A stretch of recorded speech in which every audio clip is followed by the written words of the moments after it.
Hey, friends, and welcome to the Dance Principals United podcast. Beck, the birthday girl, Lou Brennan. How you doing, babe?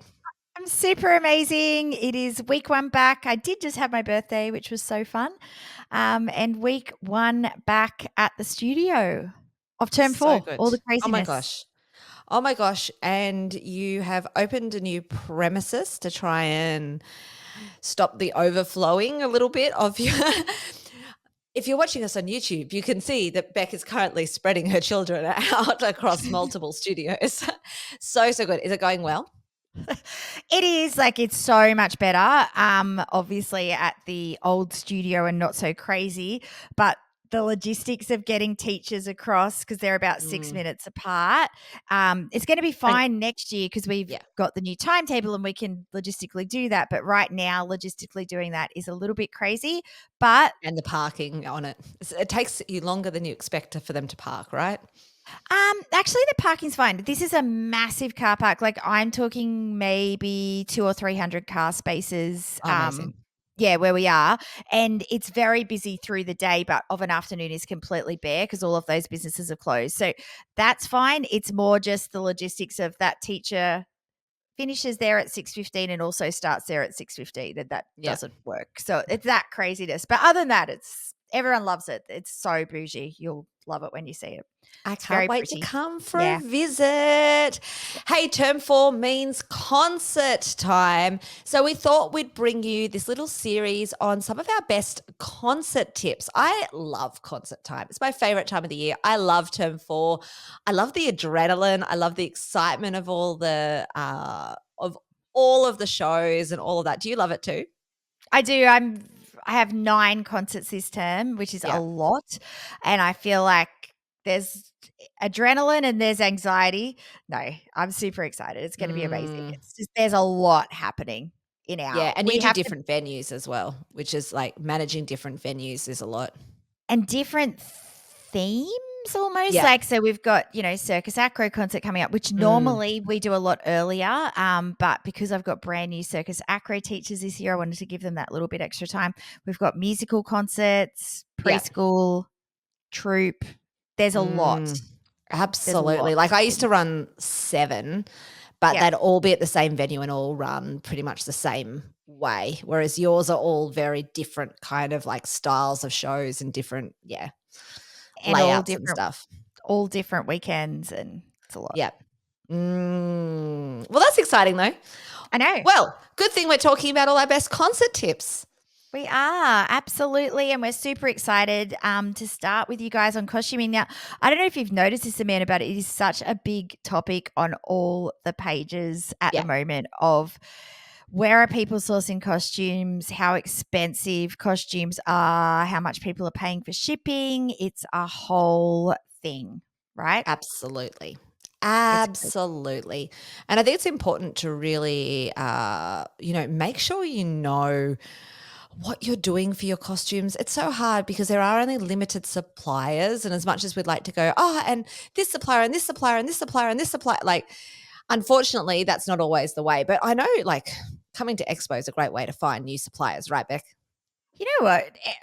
I know we run Expo, but I have to Of say course. Expo has been a game changer for me and my staff with costuming because we've probably found at least 5 or 6 suppliers that I had no idea existed. Quite a few Mm, of them are actually Australian suppliers, which means your shipping is a lot less. absolutely. And we've got heaps of costumes from them this year, and they've been amazing to deal with. And I think quite often as studio owners, we think there's only 2 or 3 suppliers because that's the people that we've used our whole life. So therefore there can't be any more than that. And there's so many more than what we So realized. many. That's what I realized from Expo anyway. Yeah, definitely. And I think it's so great to kind of sometimes spread yourself. I know sometimes in ease, it's easy to order just from one costume company, but I did like to spread it a little bit as well, especially if you're trying new suppliers and stuff, just so that you can like see the quality of them, see how they are. I don't know, spread it out a little bit. Do you do that, or do you just kind of like just do 1 or 2 big companies?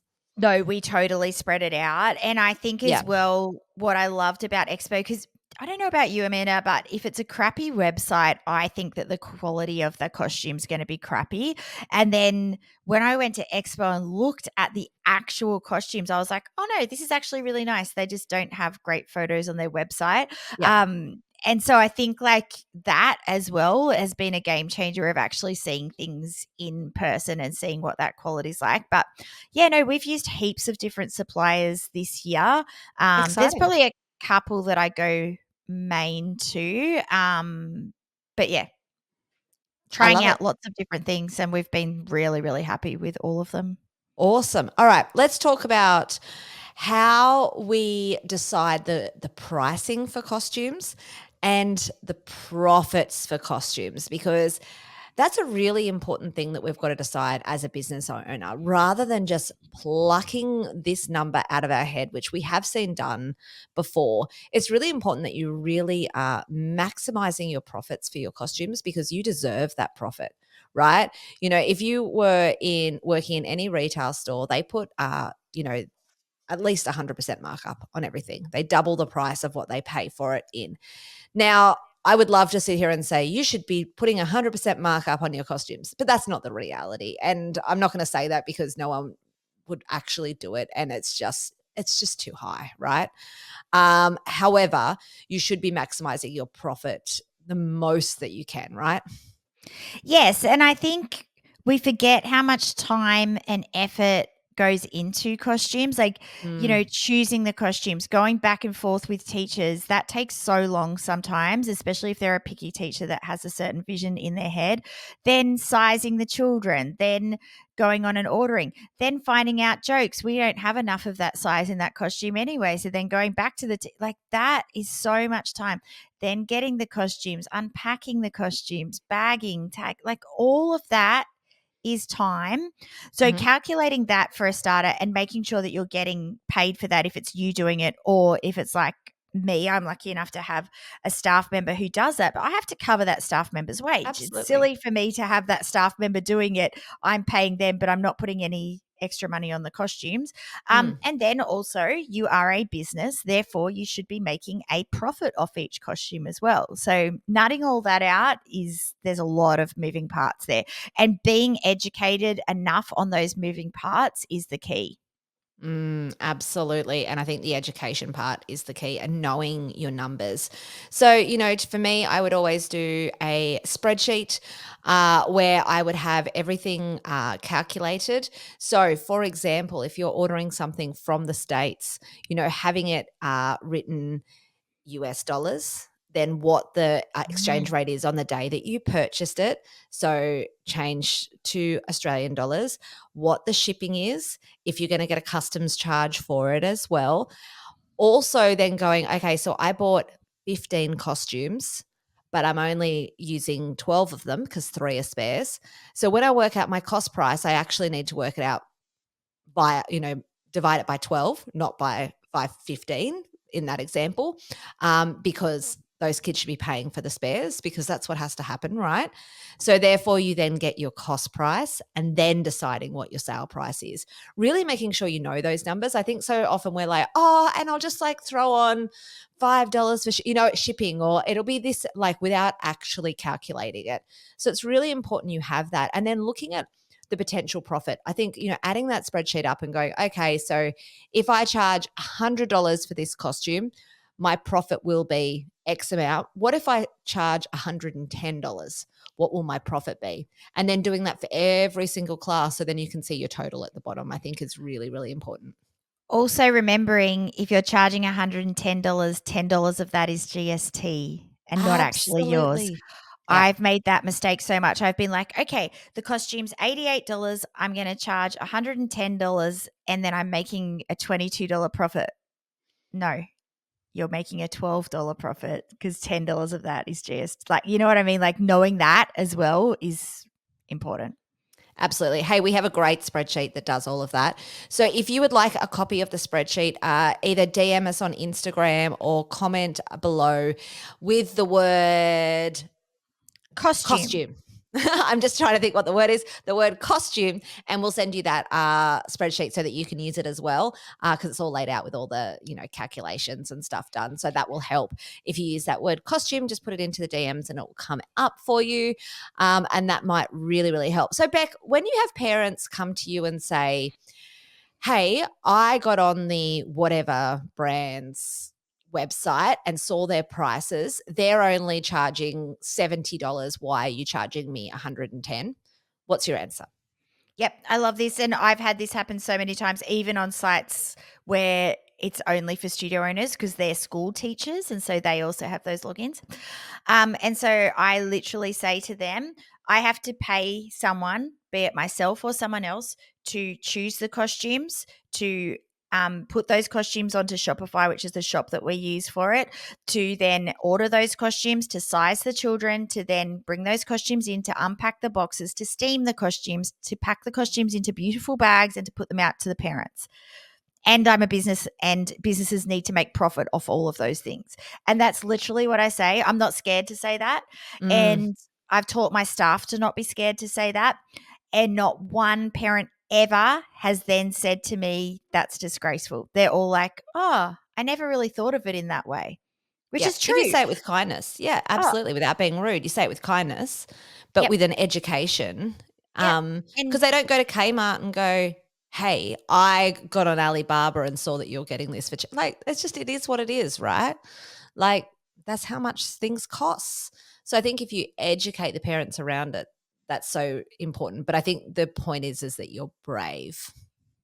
Oh, I didn't used to be, and I Mm, used to really think, oh, what if they, see that and la la, and I used to try and please everyone. But the thing is, and what I think we all need to realize is people who don't own businesses never think of that stuff. And, mm. I've said this so many times, but I know that Tim, for example, had no idea of the costs of just the small things sometimes inside your business that, you've got to pay for this or that. Or whenever he complains about pricing of anything, Amanda, like the price of a coffee, I'm like, well, they've got to pay for this and that and the electricity and the waitress. And, when they can't see that bigger picture because they just work for someone else and they've never had to pay all of those costs. So I think Yes. educating them on that is definitely the key. Absolutely. So please make sure you're making good money out of your costumes. You deserve it. In the very least, how many hours do you spend like doing all that for costumes? For most of us, it would be 100 plus hours, like without a doubt, on costuming. And it's important that you are paid for that time. If you think about that, if it's 100 plus hours, that's a good 3 weeks worth of full time work. That you should be at least covering, if not more. So please make sure you are doing that. That is our like public service announcement of the day to studio owners, right? Absolutely. We want you guys to be making the money you deserve for the incredible hard work that you're doing. Absolutely. Absolutely. So let's talk about we had a question today in one of our paid groups around the presentation of costumes, how you hand it out, all of that kind of stuff. Do you want to chat on that a bit, Beck? How do you hand them out at Pause? Yeah, look, I think this is really important. And I think when you are putting prices up there for costumes, the way that you present it can make a big difference. Um, Absolutely. we get really nice costume bags that have, the little window with the child's name on it and look quite bougie. We have a bag, like a little printed thing on the front of it that's just got like the exact way their hair should be. If they need stockings, which we would include in the costume, um, you know, what their makeup, if you're making them wear makeup or that they don't need makeup, whatever that might be, just every little detail on that the parent needs so Mm, that they know exactly what their child should look like on the day. We always have a picture of the child in a costume so they know, it's so confusing for parents. It's like I always talk about the stockings on the inside of a leotard as opposed to on the outside. Like that is so confusing to any parent. And just a little picture for them for reference, I think is really, really helpful. I know you used to do this a lot at your studio as well and make it look so pretty and beautiful. It's important, right? absolutely. I also think a QR code's really important on that, on the front of that as well, is a QR code, to your concert information, for example, or whatever it is. We do that as well, is, yeah, having that QR code on the front. Do you not do that? I don't think so, and I don't know So the why we concert would. I mini mean, site. we Yeah, wouldn't do it. We wouldn't do it for our troop kids, obviously, and that's the costumes we've handed out so far. But so far. for our Yeah.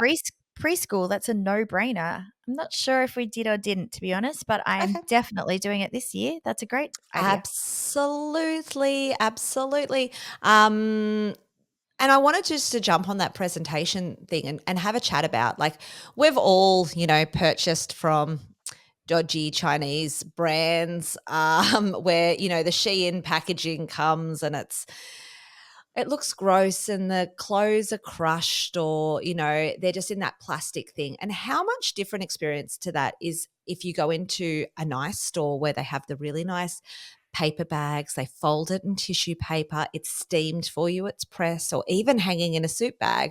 You know, the feeling we have about those clothes, and even though often Shein probably isn't a good example, but other brands that you buy it from in those plastic bags, you know, quite often the clothes are actually exactly the same, right?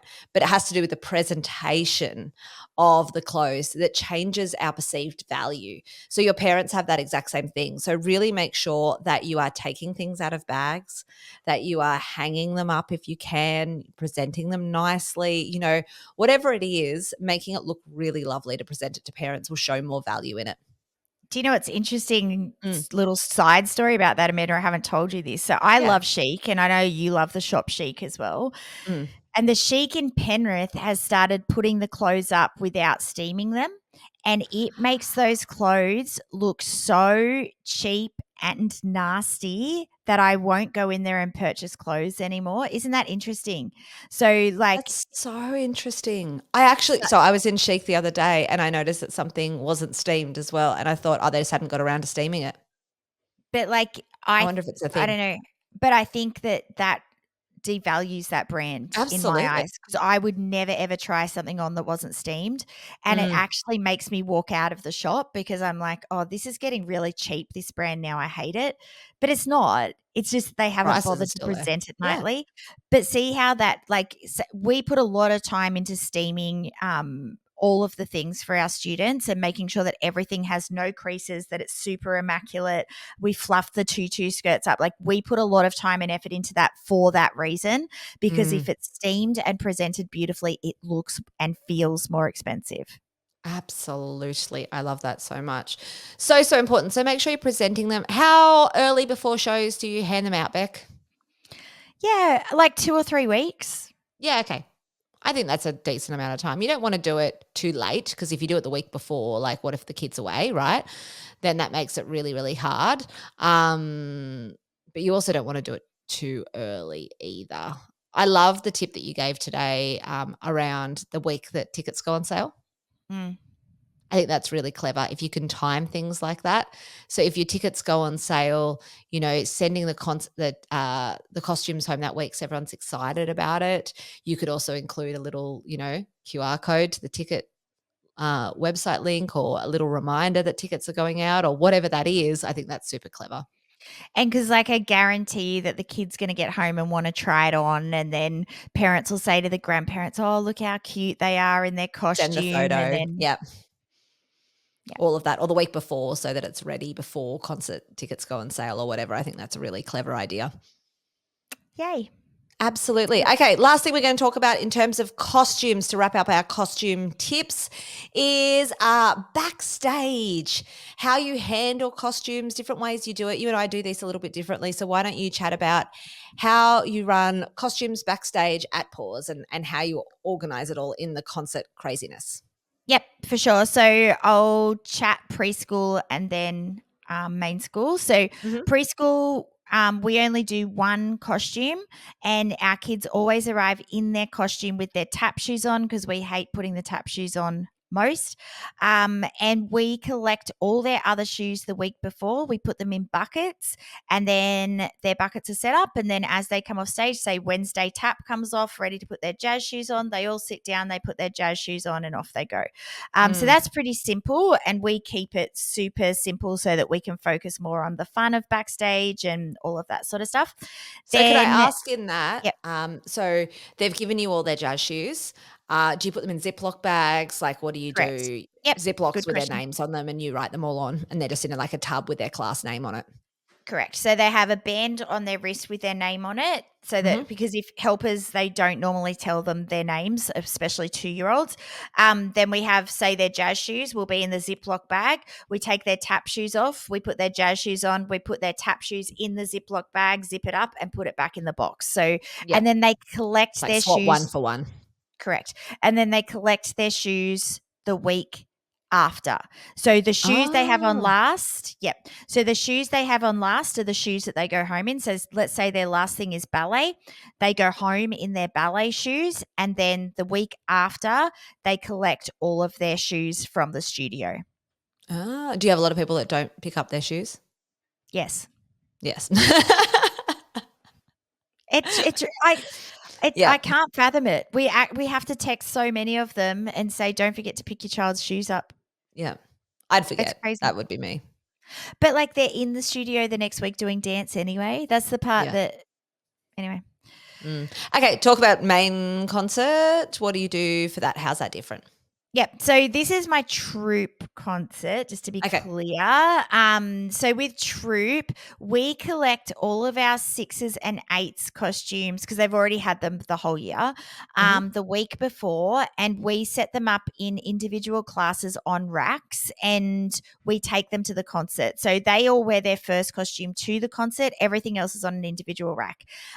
Same thing. So we're very big with our critical paths with this. Every Mm. rack would have on the front of it exactly pretty much what would be on the front of those costume bags when it went home with parents. So exactly how the costume needs to look, whether a bow needs to be cross pinned in, What whether side they the headpiece sits on, Yep, like all of that yep. kind of stuff. Yeah. Exactly. So very detailed for those changers who are doing it. Then also we have a list of kids who need to get into the next costume. And let's say it's jazz into musical theatre, for example, and they need their jazz shoes twice. We will have on the front of that rack, these children get into musical theatre. Please take their jazz shoes and put them in the bag in their musical theatre. So we would then have a Ziploc bag on the front of their musical theatre that To they can drop it in. slot the jazz shoes in, because that is, I think, backstage, the hardest thing is when kids lose shoes. Like, how many Mm. times have you been there when the kids are like, I can't find my jazz shoe? And then everyone's running around looking for their jazz shoe. And then it's too late and they have to go on stage without a jazz shoe because they've lost it. So we're really, really big on that and making sure that all of those things are very clear to the changers so that they know exactly where things have to And go. anyone knows where to find it, right? Correct. And that it's super clear, that it's not like, oh, the changer decided to put all the shoes this way. And I hate that when when you've had, look, this used to happen years ago, but some Mm. changes were like trying to be organized and do their system, but then someone else didn't know their system and all of that kind of stuff. So you have to decide the system and tell everyone that's how it's running, right? Yes, and not on the day. I Mm. can't stress that enough, that people like put these systems together and then tell people, which I've made this mistake myself, that's why I can say it, but they tell people the morning of the concert and then expect them to know and remember. It's too hard. Like, you need to go through, we do a Multiple Zoom. times. We do a Zoom with our people and we really talk it through bit by bit by bit. And show them and have it there as a physical thing. I think that makes such a difference, right?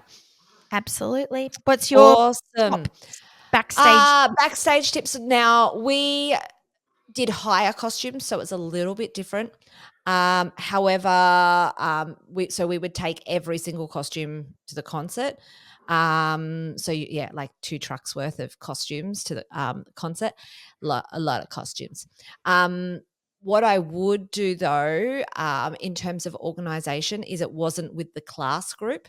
It was with their what we would call their fruit group, color group, whatever it is, right? Like, it's a group of kids that are together, and obviously they don't all do the exact same amount, like classes. We'd obviously try to put, kids that do a lot of similar classes together, but it was very much organized like that. Okay, so in this group of 20 kids, 10 of them have jazz first, and that was lined up ready.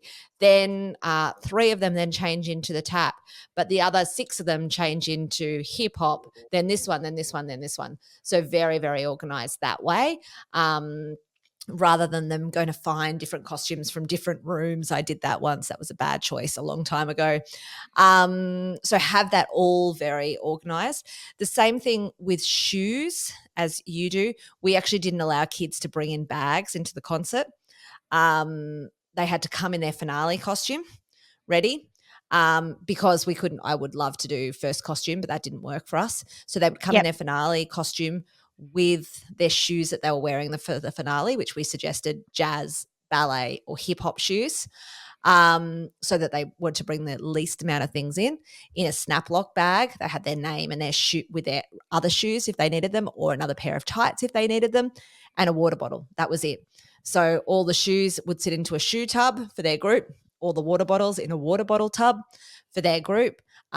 Same thing, shoes come off, they go straight back in the bag. There's no like shoes on the floor, there's no craziness, there's none of that. It was very, very clear where it had to be. And I think it makes a difference when kids don't have their bags, because that's the problem, right? When there's heaps of kids' bags and things are hiding under someone's bag and, all of that. Ooh, something that we did last year that we've never done before, but one of my teachers came up with it. It was really cool.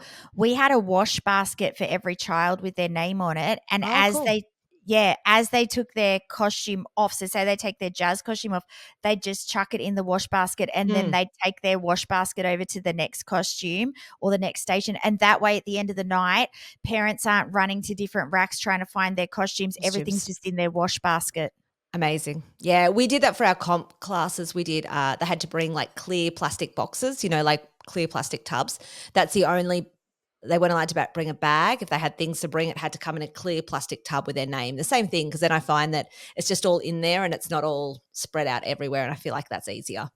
Same as wash baskets, right? Yeah. And we bought the wash baskets for them, and we just chucked their name on it and put them all around the room, and off they went. So it was great. Worked really well. So good. I think, it doesn't actually matter sometimes what the process is always, as long as it's a very well designed process with no holes and everybody knows what it is. I think that's the biggest key. But awesome. Hope you've loved our chat about costumes today. We love chatting all things concert. This is the first of our concert series, so make sure you jump back next week, and give us a follow on Instagram. Tell us if you got any good tips from this. We'd love to hear from you, right? Absolutely. And if you would like to join Tribe or SGC, we would love to hear from you. We just did a concert system call in Tribe that was super awesome. So let us know if you'd like to join, and we can send you all the info. Thanks, everyone. Absolutely. Thanks, friends. Bye.